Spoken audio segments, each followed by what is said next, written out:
ሰላም ጤና ይስጥልን ውድ የቻናላችን ተከታታዮች ስፖርት ላውንጅ ላይ ትገኛላችሁ። የተለያዩ አዳዲስ ስፖርታዊ ጉዳዮችን የምታገኙበት ቻናል ነው። ዛሬም በርካታ መረጃዎችን ይዘን መጥተናል። ከምንመለከታቸው ጉዳዮች መካከል የዝውውር መረጃዎች ይጠቀሳሉ። ከአርሰናል፣ ማንቸስተር ዩናይትድ እና ሌሎች ክለቦች ጋር ያሉ አዳዲስ ስፖርታዊ ጉዳዮች አሉ። እንደዚሁም የዓለም ዋንጫ እንደቀጠለ ነው። በደማቅ ሁኔታ ስለ ዓለም ዋንጫ ማስገራሚ መረጃዎችን እናካፍላችኋለን። ለቻናላችን አዳዲስ የሆናችሁ ታዲያ ቻናሉን ሰብስክራይብ በማድረግ እንድትጀምሩ በአክብሮት እንጠይቃለን። በቀጥታ ወደ ዛሬዎቹ የስፖርት ጉዳዮች እናልፋለን። የመጀመሪያ ጉዳያችን የሚሆነው በሰበር በተለያዩ መገናኛ ብዙሃን ከትናንት አመሻሽ ጀምሮ እየተወራ ያለውን የብሩኖ ጉማሬሽና የአርሰናልን ጉዳይ እናንሳ። አርሰናል ብሩኖ ጉማሬሽን ለማስፈረም ያቀረበው ጥያቄ በኒውካስል ዩናይትድ ውድቅ ተደርጎበታል። ለ28 ዓመቱ አማካይ ከ60 ሚሊዮን ፓውንድ በታች የሆነ የመጀመሪያ ጥያቄ መድፈኞቹ ቢያቀርቡም ኒውካስል ዩናይትድ ውድቅ ማድረጉ ነው የተዘገበው። ኒውካስሎች ጉማሬሽ በክለቡ እንዲቆይ ከፍተኛ ፍላጎት እንዳላቸው ተሰምቷል። ተጫዋቹ እስከ ሰኔ 2028 ድረስ የሚያቆይ ውል በሴንት ጄምስ ፓርክ አለው። ሆኖም ድርድሩን ከባድ አድርጎታል። ይህ ጉዳይ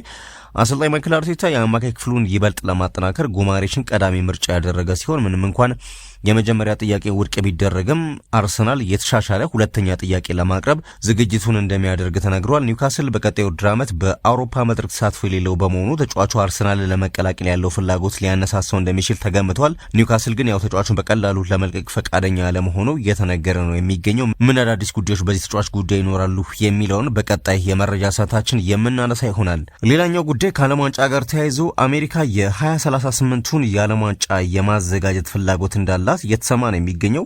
ፊፋ የውድድሩን ቅርጽ በ2030 እስከ 64 ቡድኖች ለማሳደግ እያሰበ እንደሆነ ይታወቃል።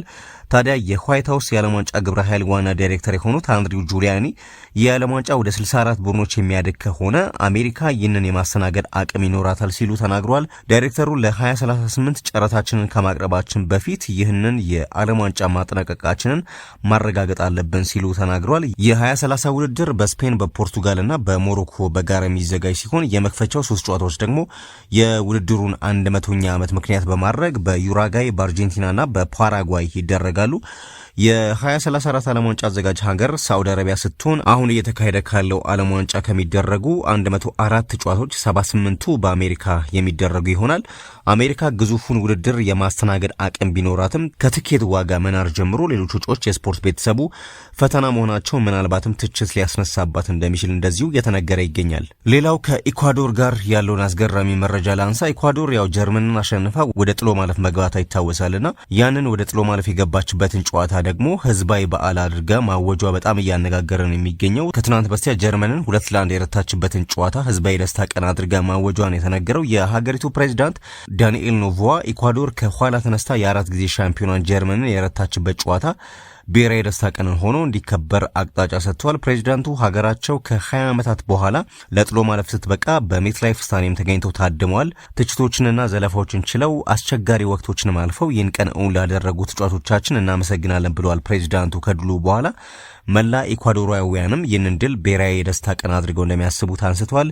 የኢኳዶር ብሔራዊ ቡድን በ23ኛው ዓለም ዋንጫ የምድብ ማጣሪያ በመጀመሪያ ጨዋታ በኮትዲቫር ተሸንፎ በሁለተኛው ጨዋታ ከእግር ኳስ አዲሱ ሀገር ኩራሳኦ ጋር አቻ ሲለያይ ትችቶች በርክተውበት ነበር። ለዚህም ነው ፕሬዚዳንቱ ድሉን ከበርካታ ትችቶች በኋላ እየመጣ ያሉት። ኢኳዶር በጥሎ ማለፉ የእንግሊዝ ብሔራዊ ቡድንን የምትገጥምም እንደዚሁ ይሆናል። ከዛ ውጭ ከዓለም ዋንጫው ጋር በተያያዘ ሌላው አስገራሚ ጉዳይ ኳታር ለቡድኑ ደጋፊዎች ክፍያ መፈጸሟ እያነጋገረ ነው የሚገኘው። እንደሚታወቀው ኳታር ባለም ዋንጫ ወቅት ለብሔራዊ ቡድኑ ደጋፊዎች ወጪ የሚሸፍን ክፍያ መፈጸሟ ሲነገር ነበረ። ሀገሪቱ ታዲያ 2000 ለሚደርሱ የብሔራዊ ቡድኑ ደጋፊዎች ክፍያ እንደፈጸመች ቴሌግራፍ አንስቷል። ደጋፊዎቹ የጉዞ የሆቴልና የትኬት ሙሉ ወጪያቸው ከኳታር እንደቀረበላቸው እንደዚህ ተሰምቷል። በተጨማሪም ደጋፊዎቹ መለያ፣ የፀሐይ መነጽር፣ የአንገት ልብስና የኳታር አርማ ከጨዋታው በፊት በቦርሳ ተደርጎ እንደሚሰጣቸው ተናግረዋል። ከደጋፊዎቹ ውስጥ ግን እግር ኳስ ጨዋታ ተመልክተው የማያውቁ ደጋፊዎች እንደሚገኙበት እንደዚሁ መዘገቡ በጣም በርካቶችን ሲያነጋግር የቆየ ጉዳይ ሆኗል። ከዛ ውጭ ከዓለም ዋንጫ ጋር ተያይዞ የተለያዩ አስተያየቶች የተነሱ ይገኛሉ። የብራዚል ብሔራዊ ቡድን ከጃፓን ጋር በቀጣይ እንደሚገናኝ ይታወቃልና ኤደር ሚሊታኦ ብራዚል ቀጣይ የጥሎ ማለፍ ተጋጣሚዋን ጃፓንን እንድትጠነቀቅ አሳስቧል። ጃፓን እየተሻሻለች መሆኗን የገለጸው ሚሊታኦ እነሱ በዓለም ዋንጫ ብዙ ማድረግ እንደሚችሉ አሳይተዋል፣ መጠንቀቅ አለብን ብሏል። እነሱ መሮጣቸውን አያቆሙም፣ ጥሩ ታክቲካል ዲሲፕሊንና ቁርጠኛ ተጫዋቾችን ይዘዋል ሲልም ገልጿል። ሆኖም በቡድናችን ትልቅ እምነት አለኝ ያለ ሲሆን ከጨዋታ ጨዋታ እየተሻሻለ ነው፣ ጥሩ ውጤት ለማግኘት አስፈላጊው ነገር ሁሉ አለን ብሏል። ብራዚል ሰኞ ምሽት 2 ሰዓት ከጃፓን ጋር የጥሎ ማለፍ ጨዋታውን እንደዚሁ የምታደርግ ይሆናል። ከዛ ውጭ ሌላኛውን የቨርጂል ቫን ዳይክን ሐሳብ እናንሳ። የኔዘርላንድ ብሔራዊ ቡድን ያው የዓለም ዋንጫ የጥሎ ማለፍ ጨዋታውን በቀጣይ ከሞሮኮ ጋር ያደርጋል። የጥሎ ማለፍ ጨዋታው ከባድ እንደሚሆን የኔዘርላንድ ብሔራዊ ቡድን አምበል የሆነው ቨርጂል ቫን ዳይክ አንስቷል። ቫን ዳይክ ሲናገር ሞሮኮ ባለፉት ዓመታት የገጠመቻቸውን ቡድኖች ሁሉ ፈተና ሆናባቸዋለች ሲል አንስቷል። አክሎም በእኔ እምነት ሞሮኮ ጠንካራ ቡድን ነች፣ ጨዋታው ከባድ ይሆናል ሲል እንደዚሁ ገልጿል። ከዛ ውጭ ከዝውውር ጋር በተያዘ ኤሊዮት አንደርሰን ወደ ማንቸስተር ሲቲ ያመራል። እንግሊዛዊ አማካይ ኤሊዮት አንደርሰን በማንቸስተር ሲቲ ቤት የ5 ዓመት ኮንትራት እንደሚፈርም ይጠበቃል። ተጫዋቹ በማንቸስተር ሲቲ ቤት በሳምንት 300,000 ፓውንድ የሚደርስ ክፍያም እንደሚያገኝ ተነግሯል።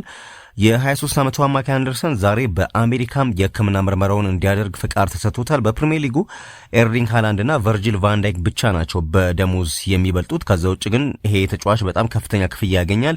ሲቲ ተጫዋቹን የሚያስፈርመው በ116 ሚሊዮን ፓውንድ የዝውውር ሂሳብ መሆኑንም እንደዚሁ መረጃዎች ወጥቷል። ከዚህ ተጫዋች ጋር በተያያዘ ጉንዱሃን አስተያየት ሰጥቷል። የሲቲ ደጋፊዎች አንደርሰንን ይወዱታል የሚል አስተያየት ሰጥቷል። የቀድሞ የክለቡ ተጫዋች ኤልካይ ጉንዱሃን ለኤሊዮት አንደርሰን ትልቅ አድናቆት እንዳለው አንስቷል። የማንቸስተር ሲቲ ደጋፊዎች በጣም እንደሚወዱት በጣም እርግጠኛ ነኝ ሲል ጉንዱሃን አንስቷል። አክሎም እሱ ሲጫወት ስትመለከት ለቡድኑ መስዋዕትነት እየከፈለ እንደሆነ ይሰማል። ያ ከቡድን አጋር የምፈልገው ነገር ነው የሚል አስተያየት እንደዚሁ ኢልኬ ጉንዱሃን ሰጥቷል። ሌላኛው ከዝውውር ጋር ተያይዞ ኤሲ ሚላን የክለቡን የዝውውር ታሪክ የሰበረ ስምምነት አጠናቋል። የጣሊያኑ ክለብ ኤሲ ሚላን የፔዥና የፖርቹጋል ብሔራዊ ቡድን አጥቂ የሆነውን ጎንካሎ ራሞስን ለማስፈረም ክለቡ ክብረ ወሰን የሆነ የዝውውር ሂሳብ ሙሉ ስምምነት ላይ መድረሱን የተነገረው የዝውውር የሚላንን ትልቅ ምኞትና ወደ ቀድሞ ክብሩ ለመመለስ እያደረገ ያለውን ዝግጅት በግልጽ ያሳየ ነው ተብሏል። እንደ መገናኛ ብዙሃኖች ዘገባ ከሆነ የዝውውር ዋጋው እንደ ተጨማሪ አከፋፈል ከ55 ሚሊዮን ዩሮ እስከ 75 ሚሊዮን ዩሮ ሊደርስ እንደሚችል ተነግሯል። ይህ ዝውውር ሚላን ቀደም ሲል ለራፋኤል ሊዮ የከፈለውን የ49 ሚሊዮን ዩሮ ሙሉ በሙሉ የሚያፈርስ ነው። የ25 ዓመቱን አጥቂ ወደ ሳንሴሮ ለማምጣት በልዩ ሁኔታ የጠየቁት አዲሱ የሚላን አሰልጣኝ ሩበን አሞሪም ናቸው ተብሏል። ተጫዋቹ በአሁኑ ሰዓት ከፖርቱጋል ብሔራዊ ቡድን ጋር በዓለም ዋንጫው ላይ የሚገኝ ሲሆን በፍሎሪዳ ልምምድ ካምፕ ውስጥ እያለ በሚስጥር የሕክምና ምርመራውን ማድረጉም ተነግሯል። ራሞስ በፔዤ ቤት በቋሚነት የመሰለፍ ዕድል አጥቶ የነበረ ቢሆንም ባለፈው የውድድር ዓመት በሁሉም ውድድሮች 12 ግቦችን በማስቆጠር ክለቡ በተከታታይ ለሁለተኛ ጊዜ የቻምፒየንስ ሊግ ዋንጫን እንዲያነሳ እንደዚሁ የበኩሉን አስተዋጽኦ አበርክቷል። ሌላው ከማቲያስ ፈርናንዴዝ ጋር የተያዘውን መረጃ ላንሳ። ማቲያስ ፈርናንዴዝ ከማንቸስተር ዩናይትድ እና ቶተናም አንዱን መርጧል እየተባለ ነው የሚገኘው። ዝውውሩ ግን በቅድመ ሁኔታ ላይ የተገደበ ነው ተብሏል። የዌስትሃም ኮከብ ማቲያስ ፈርናንዴዝ በቶተናምና በዩናይትድ መካከል ያለው ምርጫ መወሰኑን የተነገረው የ21 ዓመቱ አማካይ በቅርብ ወራት ውስጥ በርካታ ክለቦችን ትኩረት እንደሳበ ይታወቃል። በተለይ ማንቸስተር ዩናይትድና ቶተናም ተጫዋቹን ለማስፈረም ከፍተኛ ፍላጎት ካሳዩ ክለቦች መካከል ቀዳሚዎቹ ናቸው።